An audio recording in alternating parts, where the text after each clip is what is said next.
path is found for a measure legalizing medical cannabis as a legislative panel for a second consecutive year forwards the measure to the full House. Another plan to curb underage vaping is ready for a floor vote, and a Senate plan to strip the power of the governor to appoint the state transportation secretary advances on day 26 of the 2020 Kentucky General Assembly in regular session. Good evening, everyone, and welcome to Legislative Update tonight. I'm Renee Shaw. We begin tonight with committee approval of a bill to legalize medicinal marijuana in Kentucky. Louisville Republican Jason Nemes's House Bill 136 would have the state health cabinet regulate the medical marijuana program, of which the bill provides a framework. Smoking marijuana is not allowed under the bill, and a late compromise removed the list of qualifying conditions for which a doctor could recommend cannabis use. Instead, a new regulatory board would provide what ailments would qualify. The bill sets up rules for safety testers, cultivators, processors, and dispensaries.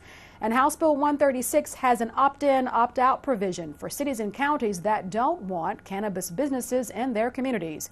Nemes's measure doesn't let patients grow a certain amount of marijuana at home, like in last year's version. Nemes says the bill isn't all he wanted, but it can provide relief for those dealing with diseases like cancer and multiple sclerosis. He framed his argument by asking this question. What would you do?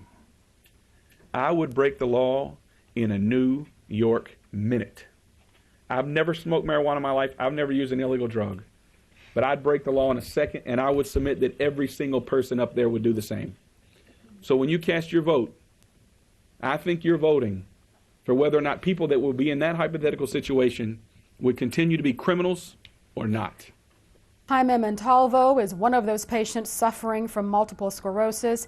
He's been working on legalizing medical marijuana for years in Frankfort as founder of Kentuckians for Medicinal Marijuana. We caught up with him today right before the hearing on House Bill 136. So I was diagnosed with multiple sclerosis back in 2006, and I found cannabis to be effective in treating my pain, muscle spasms, and lack of sleep.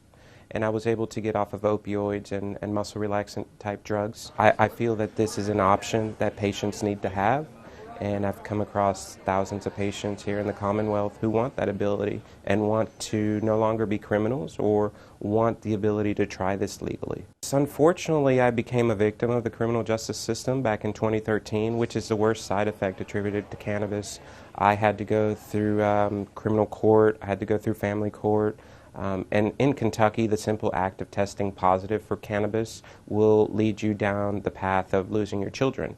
And that's something that happened to me, and that's why I am determined to change this for patients across the state. You shouldn't be termed a neglectful parent just because you choose to use cannabis versus opiates. Many researchers want to have that pinnacle study that shows ultimately that cannabis is beneficial. In 2017, Harvard University had a report come out, and they looked over 10,000 different studies. From those 10,000, they narrowed down 100 different conclusions. They found 3 solid facts. It's helpful for people with nausea and vomiting from chemotherapy.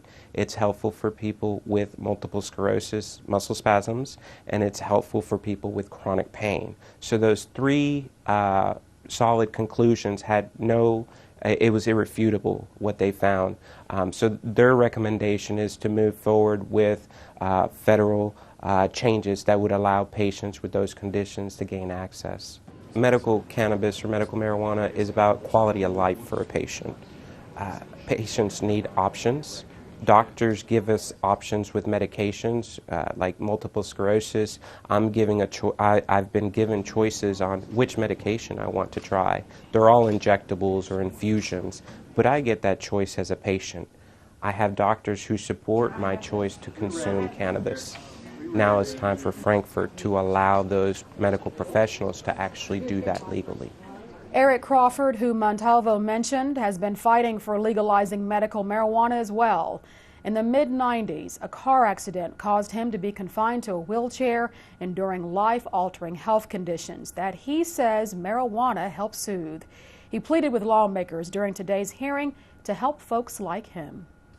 There's a reason I'm in this wheelchair. I believe in God.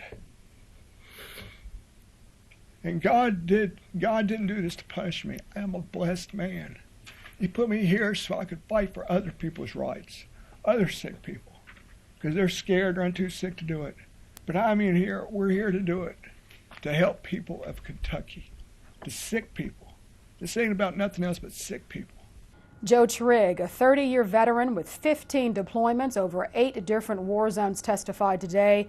The Glasgow farmer favors the legalization of medical marijuana, but he believes Nemes's measure can and should do more. He believes the measure is so tightly written that it could end up being prohibitive for those most desperate. House Bill 136 is full of oxymorons, so let's follow the money and look at how lobbyists both in and out of the state own this bill. All through the bill it says medical marijuana will not be grown or smoked by cardholders. Dispensaries can sell cardholders flyers marked not intended for consumption by smoking. This is with the bill stating you're not even supposed to smoke it in your own home or personal residence without the possible penalty of a $100 fine. What's wrong with cardholders being able to grow 1 to 6 plants for smoking and use in their own homes versus buying at dispensaries? Let's just follow the money. I'm from Barron County, one of the top ag counties in the state. And I think I speak for the other 119 counties when I say no farmer will benefit from this bill. The tier system for cultivation, even without the addition of a special category called producer, can only benefit large corporate farmers. Kent Ostrander with the Family Foundation of Kentucky commends the bill for being the tightest measure of all the states that have legalized medical marijuana, but he warns about moving faster than the medical research available on whether cannabis does more harm than good. This bill actually circumvents the federal government. What we want is cannabis to be studied. So we want the federal government to step back and release studies back to the aforementioned House Concurrent Resolution 5, because we want everyone to get the medications that they want and need, but doing so in a safe manner. Medical professionals can prescribe cannabis, but because there is no substantive studies in exactly how it interacts with other medications, they can be in error. Every advertisement that we see on medications on the TV always has some fast talk at the end saying don't use this, don't use that, and so happens. But there's none of that that's been researched on the cannabis plant. Northern Kentucky Representative Kim Moser cast the only no vote on the measure for much the same reason as other opponents have voiced. I still have serious concerns about, and I think that we have a lot of questions that are still unanswered. And I just want to make sure that seriously ill patients who get the appropriate treatment and care that they need and deserve. And I just want to make sure that they are getting the medication that they think they're getting. So I'm going to vote no today because I think we need more research. In explaining his yes vote, Louisville Democrat Reginald Meeks said lawmakers also need to evaluate marijuana criminalization. That's particularly affected minority communities, he says. And he expressed other concerns despite his yes vote. I have some ongoing concerns having to do with this bill, concerns having to do with people who are currently serving time, families that have been disrupted, communities that have been disrupted because of the war, the so-called war on drugs, and how this particular product has been a key cause for the devastation that we see in some families and some communities. I have a concern about the corporate interests that are at play currently as we speak, looking at trying to pass this legislation, which will choke small farmers in our state, even though we want this bill to help them. I have concern about how the young people in this community, in our state, could use this product as a gateway drug. Representative Jason Nemes's House Bill 136 that creates a path to legalize medical marijuana in Kentucky was overwhelmingly approved by the House Judiciary Committee after substantial debate, 17-1. It now waits for action by the full House membership.